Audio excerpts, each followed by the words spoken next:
नमस्कार दोस्तों, स्वागत है आपका यंग टाइम न्यूज में। तो वीडियो को अंत तक जरूर देखिए और अगर चैनल पर नए हैं तो सब्सक्राइब करके बेल आइकन दबा दीजिए रोजाना ऐसी ताजा खबरों के लिए। बिहार की सियासत में एक बार फिर हलचल तेज हो गई है। कांग्रेस ने साफ किया है कि वो तेजस्वी यादव को सीएम उम्मीदवार मानने के लिए तैयार नहीं है। वहीं बीजेपी सांसद मनन मिश्रा ने तंज कसते हुए कहा कि जब साथी ही नेता नहीं मान रहे तो जनता कैसे भरोसा करेगी। ऐसे में नए राजनीतिक समीकरण बन सकते हैं। 2 साल बाद मणिपुर पहुंचे प्रधानमंत्री मोदी। चुराचांदपुर के राहत कैंपों और इम्फाल में हिंसा पीड़ितों से मुलाकात की। पीएम ने शांति की अपील की और कहा कि मिलकर ही भविष्य सुधरेगा। 2023 की जातीय हिंसा में सैकड़ों जानें गई थीं। सरकार अब स्थायी समाधान की कोशिश में जुटी है। यूपी से शर्मनाक घटना सामने आई है। सड़क से गुजर रही एक छात्रा से युवक ने छेड़खानी की। विरोध करने पर उसके मुंह पर थूक दिया और अश्लील हरकत करने लगा। शोर मचाने पर छात्रा किसी तरह बची। वीडियो वायरल होने के बाद पुलिस ने मामला दर्ज कर आरोपी की तलाश शुरू की है। लोग सख्त सजा की मांग कर रहे हैं। उत्तर प्रदेश में बाढ़ से सैकड़ों गांव डूब गए हैं, लेकिन इस पर राजनीति भी गर्मा गई। केंद्रीय मंत्री अजय मिश्र टेनी ने विपक्ष पर निशाना साधते हुए कहा कि जिन्हें जनता की मदद करनी चाहिए वे सिर्फ बयानबाजी में लगे हैं। उन्होंने साफ कहा कि नेताओं को जमीन पर उतरकर लोगों की तकलीफ समझनी चाहिए, सिर्फ राजनीति नहीं। मध्य प्रदेश से दिल छू लेने वाली तस्वीर सामने आई है। सीएम मोहन यादव जनता से मिल रहे थे, तभी एक फरियादी ने अपनी समस्या रखी। सीएम ने ध्यान से सुना, उसे गले लगाया और भरोसा दिलाया। साथ ही अधिकारियों को तुरंत कार्रवाई के निर्देश दिए। इस पहल से लोगों में सकारात्मक संदेश गया है और सिस्टम पर भरोसा भी बढ़ा है। नेपाल में पूर्व पीएम के पी शर्मा ओली पर पुलिस को प्रदर्शनकारियों पर सख्ती करने का आरोप लगा है। उन पर एफआईआर भी दर्ज हुई है। जनता में गुस्सा और विरोध बढ़ रहा है। फिलहाल ओली आर्मी की सुरक्षा में है। विपक्ष ने कार्रवाई की निंदा की है। अब देखना होगा आगे क्या होता है। सोशल मीडिया से जुड़ा चौंकाने वाला मामला सामने आया है। इंस्टाग्राम पर दोस्त बने युवक ने युवती से शादी का वादा किया, नजदीकियां बढ़ी और संबंध बनाए, लेकिन बाद में पता चला कि उसका इरादा शादी का नहीं था। गर्भवती होने पर युवक ने दबाव डालकर गर्भपात कराया। अब युवती ने थाने में शिकायत दर्ज कराई है। पुलिस जांच कर रही है। शर्मा ओली पर पुलिस को प्रदर्शनकारियों पर सख्ती करने का आरोप लगा है। उन पर एफआईआर भी दर्ज हुई है। जनता में गुस्सा और विरोध बढ़ रहा है। फिलहाल ओली आर्मी की सुरक्षा में है। विपक्ष ने कार्रवाई की निंदा की है। अब देखना होगा आगे क्या होता है। सोशल मीडिया से जुड़ा में बीजेपी को कड़ी टक्कर मिलेगी और समीकरण पूरी तरह बदल सकते हैं। जम्मू कश्मीर से चौंकाने वाली खबर है। 2 युवक नौकरी के लालच में रूस गए, लेकिन वहां पहुंचते ही उन्हें युद्ध क्षेत्र में तैनात कर दिया गया। परिवारजन चिंता में हैं और मदद की गुहार लगा रहे हैं। मामले पर जेके के मंत्री ने विदेश मंत्री एस जयशंकर से सुरक्षित वापसी की अपील की है। सरकार ने कूटनीतिक स्तर पर कार्रवाई का आश्वासन दिया है। हिमाचल के बिलासपुर में बादल फटने से तबाही मच गई। मलबे में 10 गाड़ियां दब गईं। धर्मपुर में लैंडस्लाइड से 8 घर खतरे में हैं। कई परिवारों को शिफ्ट किया गया है। केंद्र ने 7 मंत्रियों की टीम भेजी है। मौसम विभाग ने अलर्ट जारी किया है और लोगों से सतर्क रहने की अपील की गई है। उत्तर प्रदेश से हैरान करने वाला मामला सामने आया है। एक दामाद ने अपने ससुर पर गोली चला दी, जिससे गांव में अफरा तफरी मच गई। भागते समय आरोपी बाढ़ के पानी में गिर गया, लेकिन गांव वालों ने उसे बचाकर पुलिस को सौंपा। घायल ससुर को अस्पताल में भर्ती कराया गया है और उसकी हालत गंभीर बताई जा रही है। पुलिस मामले की जांच कर रही है। पटना पहुंचे बीजेपी अध्यक्ष जेपी नड्डा का दौरा राजनीतिक रूप से अहम माना जा रहा है। वे मुख्यमंत्री नीतीश कुमार से मुलाकात करेंगे और साथ ही पार्टी नेताओं को चुनावी मंत्र देंगे। बिहार में आगामी चुनाव को देखते हुए बीजेपी संगठन को मजबूत करने की तैयारी में जुट गई है। नड्डा की यह बैठक चुनावी रणनीति तय करने पर केंद्रित होगी। गोपालगंज से अनोखी खबर आई है। शराब तस्करी में पकड़े गए नाबालिग को कोर्ट ने जेल भेजने के बजाय 30 दिन ट्रैफिक सेवा का आदेश दिया है। अब किशोर पुलिस के साथ लोगों को ट्रैफिक नियमों की जानकारी देगा। कोर्ट का कहना है कि सुधार की उम्र में आप देख लिए कि नाबालिग की जिम्मेदारी देना सजा से बेहतर है।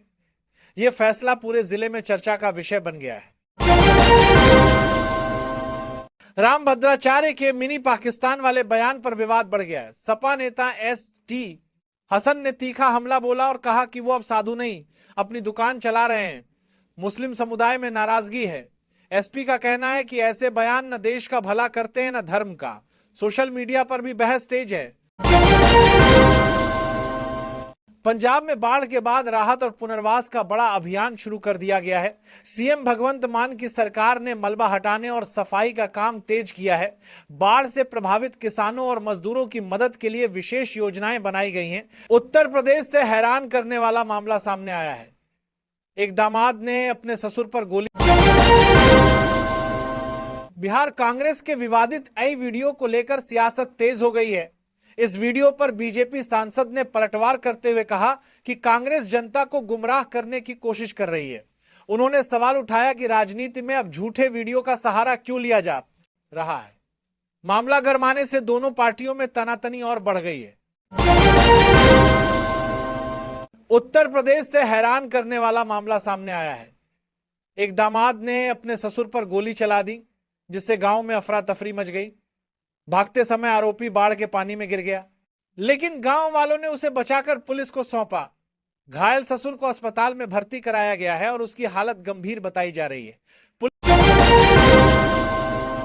यूपी में भारी बारिश से हालात बिगड़ गए।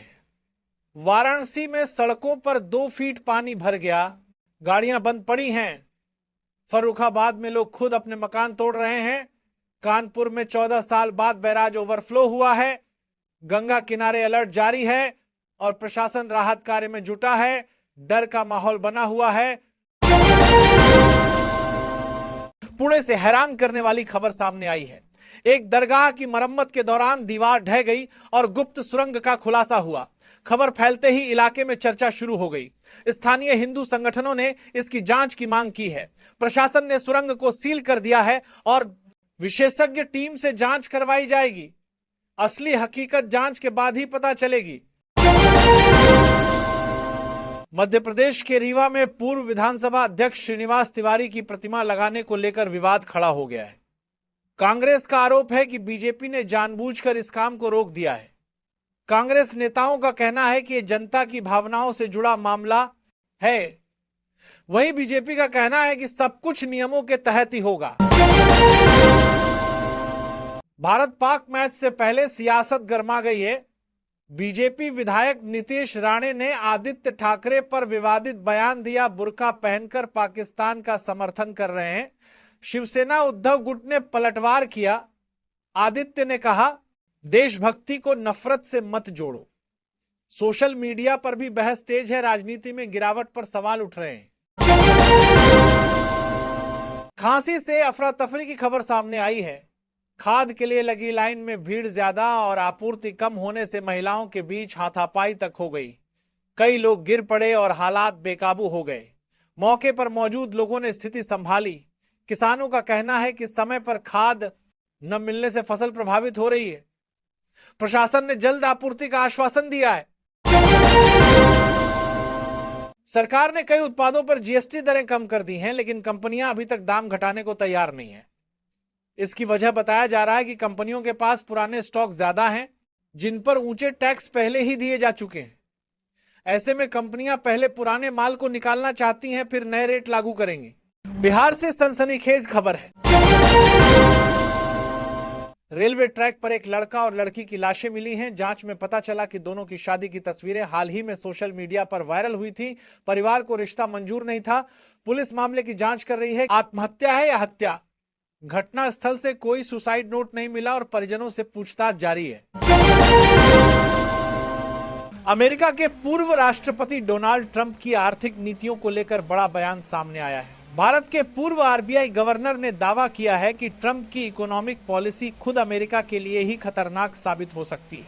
उनका कहना है कि ये नीतियां वैश्विक बाजार में अस्थिरता लाएंगी और लंबे समय में अमेरिकी अर्थव्यवस्था को नुकसान पहुंचाएंगी।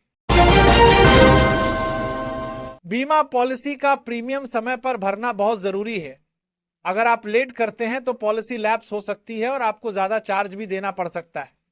कई लोग जीएसटी बचाने के चक्कर में आखिरी समय तक इंतजार करते हैं, लेकिन इससे फायदा नहीं बल्कि नुकसान होता है। इसीलिए समय पर प्रीमियम भरना ही सबसे सुरक्षित रास्ता है। मणिपुर हिंसा के बाद पहली बार प्रधानमंत्री नरेंद्र मोदी चुराचांदपुर पहुंचे। यहां उन्होंने कहा कि मणिपुर के नाम में मणि है और यह पूरा नॉर्थ ईस्ट की चमक को आगे ले जाएगा। पीएम ने शांति और विकास का संदेश दिया और लोगों से आपसी भाईचारे पर जोर देने की अपील की।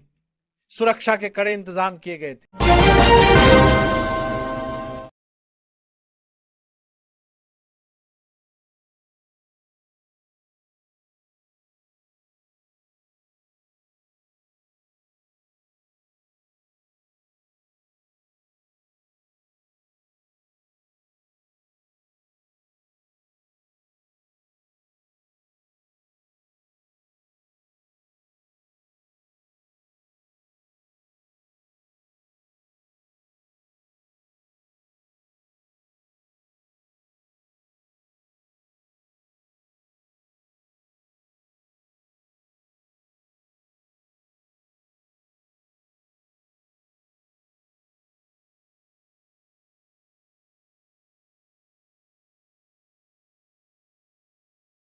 राजस्थान के डिप्टी सीएम ने बताया कि राज्य में हर साल करीब 20 करोड़ पर्यटक आ रहे हैं, जो पर्यटन की अपार संभावनाएं दिखाता है।